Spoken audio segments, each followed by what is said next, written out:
안녕하세요. 구독자 여러분 반갑습니다. 주식톡입니다. 11월 마지막 장. 역시나 기분 좋게 마무리할 수는 없었습니다. 두산중공업 유중에 대한 부담과 지수도 급락을 하면서 더 힘이 빠지는 상황이 연출되었습니다. 하루 만에 19,000원 선까지 내려오면서 더 하방을 염두를 해 두셔야 할 것 같습니다.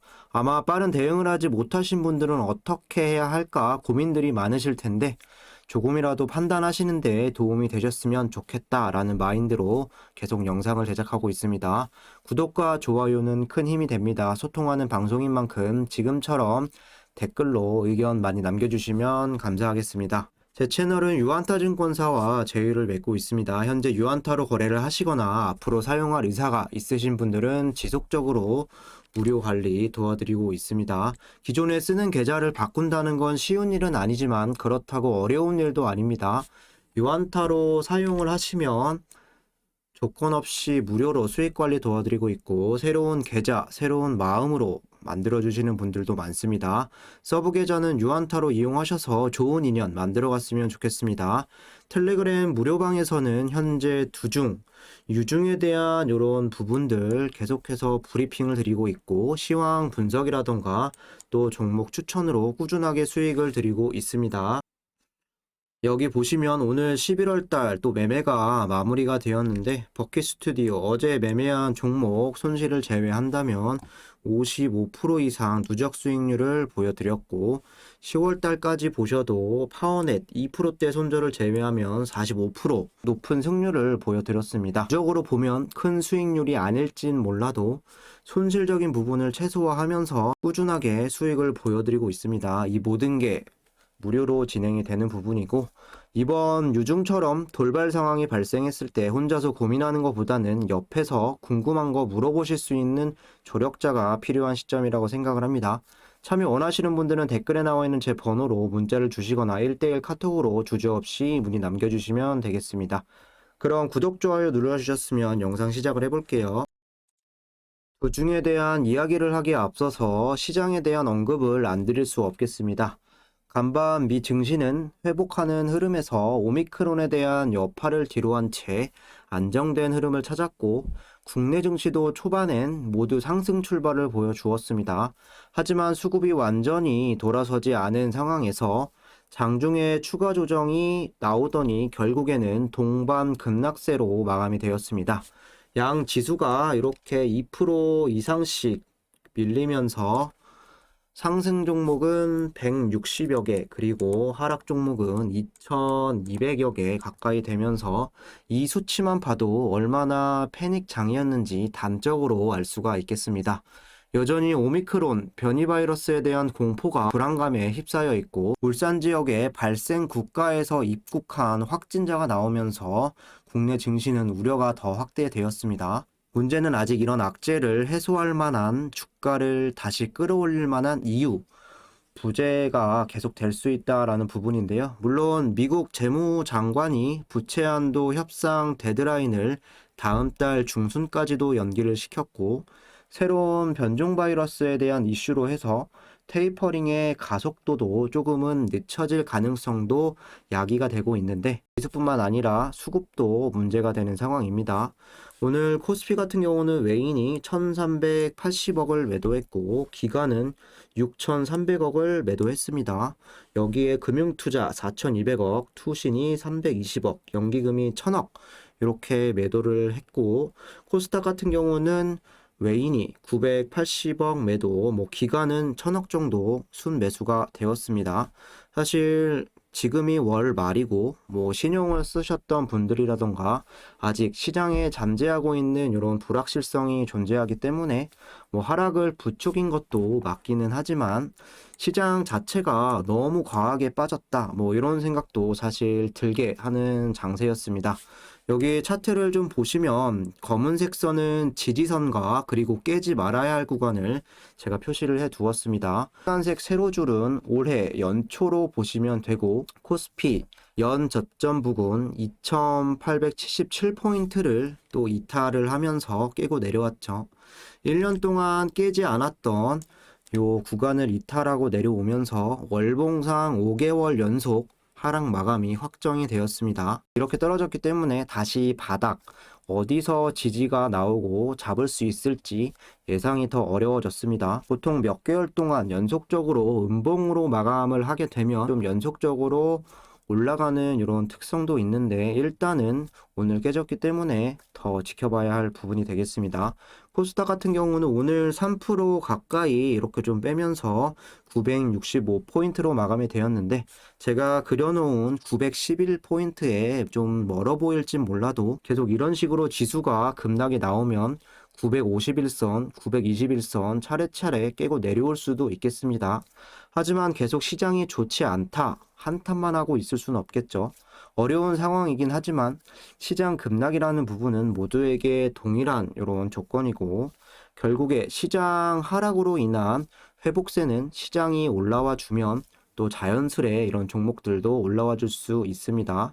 지금은 그 과정이 있기 때문에 힘들 수밖에 없지만 상승장에서 수익을 내는 것보다 하락장, 지금과 같은 하락장에서 또 투심이 흔들려서 정리하지 말아야 할 이런 상황에 좀 투매에 동참하는 것은 좋지 않은 판단이라고 생각을 합니다.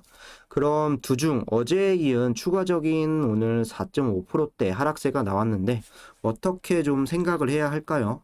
물론 유중에 대한 악재로 부담이 가장 크겠지만 분명 시장의 영향도 작용했을 겁니다.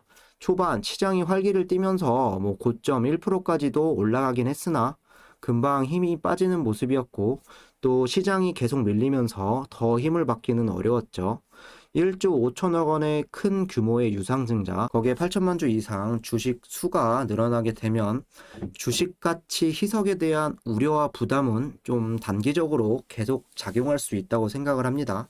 급 호재가 나오지 않는 이상 하방의 흐름과 그리고 횡보하는 자리를 이제 보여줄 수 있고 유중에 대한 미련이 없다. 단기적으로 나는 나가야겠다 이런 생각들이 확고하다면 빠르게 결정하는 게 맞습니다. 괜히 하루 이틀 더 지켜보려고 하다가 지금보다 더 큰 이런 하락이 나와줄 가능성도 배제할 수 없기 때문에 손실 중인 분들은 손실 확대, 현재 수익을 보시고 있는 분들은 수익 축소가 될 수 있습니다. 반대로 유중에 대해서 나는 생각이 있고 5개월, 6개월 한번 회사를 믿고 버텨보겠다 하시는 분들은 일단은 추이를 지켜봐야겠습니다. 어디까지 떨어질지는 모르기 때문에 1차적으로 18,000원 선까지는 좀 염두를 해 두시고 섣불리 대응하는 건 금물입니다. 안정적으로 저점이 잡혔다고 보이는 구간에서 추매를 계속 해 나가는 게 중요하겠습니다. 그럼 현재 어느 정도 현금 비중을 확보한 채로 주식 운영을 하셔야겠죠. 제가 손절을 하라고 말씀을 드릴 수도 없는 입장이고 손절을 과감하게 하라고 말씀을 드린다 하더라도 사실 손절이라는 게 그리 쉬운 일은 아닙니다. 이미 유중 이슈로 대응을 못하고 맞으셨다면 기회를 봐서 리스크를 좀 축소하거나 추매를 하면서 버티시던가 아니면 정말 과감하게 좀 단기적으로만 생각해서 좀 비중을 정리하고 더 저점에서 좀 재입성을 하시는 방법이 최선일 것 같습니다. 일단 저는 유중을 받는 쪽으로 더 생각이 기울어져 있는데 아직까지 판단을 못 하신 분들이 계시다면 조금이라도 도움이 되셨으면 좋겠습니다. 이어서 뉴스를 좀 보시면 유중을 할 수밖에 없었던 이유와 또 긍정적인 부분, 부정적인 부분이 잘 기사화가 되어 있는데요. 좀 읽어보도록 하겠습니다. 두산중공업 에코에너지 기업 대변신 가속 페달, 채권단 졸업을 눈앞에도 1조 5천억 원 규모 초대형 유상증자 카드, 두중 구조조정의 마지막 퍼즐로 평가되는 두산건설까지 매각을 하기로 했다. 19일 투자 목적회사 더 제니스 홀딩스 유한회사가 유중에 참여하기로 했다. 투자 규모는 약 2,500억 원으로 데니스 홀딩스는 두산건설 지분 51%를, 두산중공업은 남은 지분 46%를 갖게 된다. 이번 매각을 끝으로 채권단 관리에서 졸업할 것으로 전망이 되지만 유상증자까지 나서면서 재무구조 개선도 추진하기로 했다. 유상증자를 통해 약 7천억 재무구조 개선에 사용하기로 했고 산업은행 등 채권단으로부터 수혈받은 자금을 빠르게 상환하며 차입금 규모를 줄이고 있지만 부채 부담이 여전하기 때문이다. 두 중에 부채 비율은 개별 149%에서 최근 118%로 하락을 했고, 연결 기준으로 봤을 때 198%에서 168%까지 하락은 되었지만, 두산밥캔 말고는 현금 창출 능력이 부족한 것도 또 유증을 할 수밖에 없는 이런 상황으로 몰렸다라고도 볼 수가 있겠습니다. 두산중공업은 올해 3분기 별도 단기 차입금은 3조 7천억, 장기 차입금은 1225억 원으로 전체 차입금 규모는 4조 원에 달한다. 여기에 지난 6월부터 9월까지 총 8천억 원에 달하는 9번의 회사채 발행이 재무 부담이 높아진 상태다. 영업 활동으로 인한 현금 흐름은 여전히 손실을 나타내고 있고, 올해 누적 순이익은 1276억에 불과하다. 이어서 좀 신사업에 대한 부분을 좀 보시면, 두산중공업의 유상증자 계획안에는 신사업 확대를 위한 방안도 포함됐다. 수소터빈, 해상풍력, SMR 등 친환경 사업에 잇따라 투자해 성장 동력을 키우겠다는 계산이다. 기존의 시장을 주도했던 석탄 화력 발전이 탄소 중립이라는 시대적 과제에 가장 큰 장애물로 분류되는 만큼 사업 구조를 빠르게 재편하려는 의도로 풀이가 된다. 현재 발전용 가스터빈 시장은 미국, 독일, 일본, 이탈리아가 지배하고 있고, 점유율은 전체 100%에 달한다. 정부는 2030년 가스터빈 산업 글로벌 4강 도약을 목표로 세웠으며, 두중은 터빈 산업의 핵심 기업으로 자리 잡을 예정이다. 현재 국내에서 가스터빈 독자 기술을 보유한 기업은 두산중공업이 유일하다. 두산중공업은 2024년까지 가스터빈 연료를 수소로 사용하는 5메가와트급 소형 수소터빈을 개발하기로 했고, 또 300메가와트급 대형 설비에는 수소 사용량을 50%까지 늘려 LNG와 혼합 연료로 사용할 예정이다. 지난해 산업통상자원부는 2040년까지 300메가와트급 수소전기 가스터빈을 상용화하는 것을 목표로 세웠고, 이번 유상증자로 확보한 자금 중 3천억 원을 2026년까지 투자하기로 결정했다. 해상풍력 분야에는 2천억이 투자된다. 지난 2005년부터 관련 사업을 시작했고, 2022년에는 8메가와트급 해상풍력 발전기 모델을 상용화할 예정이다. 2030년 시장 규모는 2019년 대비 해상풍력이 6배 이상 확대될 것으로 예상하고 있고, 국제재생에너지 기구는 2040년 이후 전체 발전량 가운데 에너지원 1위는 해상풍력이 될 것으로 전망을 했습니다. 여기에 좀 제 생각을 덧붙이자면, 현금 창출 능력이 낮고 현금 비중이 부족한 이 상황에서 유중이 정당화될 수는 없겠지만 어느 정도 필요한 이유도 있는 것 같습니다. 유중을 두둔하는 건 아니고, 제가 드리고 싶은 말은 그동안 두산그룹 자체가 망해가고 있었던 회사를 바닥에서부터 끌고 올라왔습니다. 물론 출혈이 많았습니다. 주요 회사들을 다 매각을 시키게 되었고, 재무 안정화를 깨하기 위해서 또 빚도 많이 졌던 상황이죠. 이번 유중으로 채권단 관리에서 또 빚도 마무리하고 신사업 진출이라는 두 마리 토끼를 잡으려고 하고 있는데, 두산도 이번 유중에 6천억 가까이 참여를 하고 있습니다. 단순히 두산중공업이 유중한다라고 생각할 수는 없으며, 어떻게 해서든 경영진이나 회사를 살려놓을 마지막 기회라고 또 볼 수가 있겠죠. 그렇다는 건 꼭 성공으로 이끌어야 하는 막중한 책임감도, 그리고 앞으로 사업 자신감도 있다고 생각을 합니다. 하지만 책임감과 자신감으로 또 성공을 예측하는 건 너무 감정적인 부분에 호소하는 부분이고, 가장 확실한 호재, 대형 원전에 대한 이런 수주라던가, 그리고 SMR, 유스케일 파워의 또 기자재 수주, 여기에 또 부수적인 수주들이 또 기다리고 있고, 상황으로 보면 EU 텍소노미, 또 원전을 친환경으로 포함을 해야 된다. 그러면서 탈원전 기조에 대한 변화, 여러 가지 이런 호재들이 좀 지속적으로 나와줘야 하는 전제 조건도 필요합니다. 앞으로 12월 동안 하락폭을 회복해 줄 수 있는지가 관건이고, 또한 이런 호재들 이외에도 예상치 못한 호재들이 좀 나왔을 때 주가가 어떻게 반응을 해주는지가 중요할 것 같습니다. 또 한 가지 중요한 건 기관들의 수급이라고 생각을 합니다. 전일 대부분 기관들이 모두 이탈을 하면서 또 큰 하락을 이끌었고, 특히 연기금이 34만 주가량 나가면서 전체 기관은 83만 주가량 또 이탈이 되었죠. 오늘 같은 경우는 10만 주가량 순 매수가 되었고, 대부분 금융투자, 투신, 사모펀드 등등 들어왔는데, 연기금이 어제에 이어서 또 4만 4천 주가 이탈이 되었습니다. 이틀 연속으로 해서 마이너스 40만 주가량 나갔던 부분이 근 몇 개월간 없었던 걸로 기억을 하는데요. 유상증자 이슈가 터지기 전까지는 꾸준하게 주워 담던 연기금이 단순 주가가 빠지면서 물량을 축소하는 의미일지, 아니면 유상증자의 부담으로 앞으로 꾸준히 계속 좀 이탈이 될지 지켜봐야겠습니다.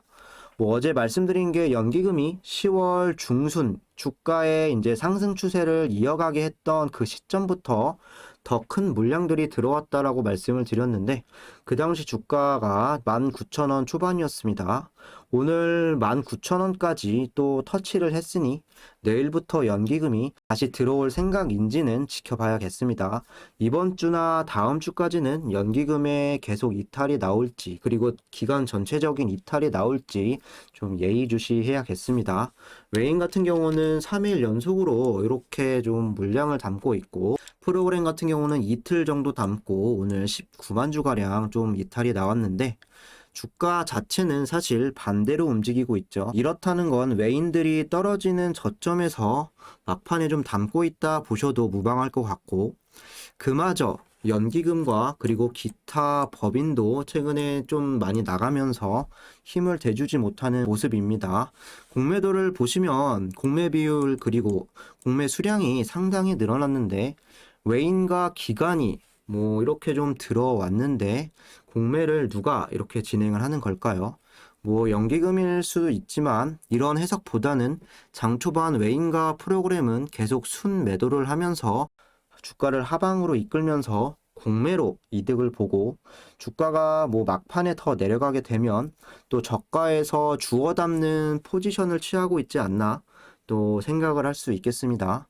지금의 외인 매수세 같은 경우는 하나도 반갑다라고 볼 수는 없을 것 같습니다.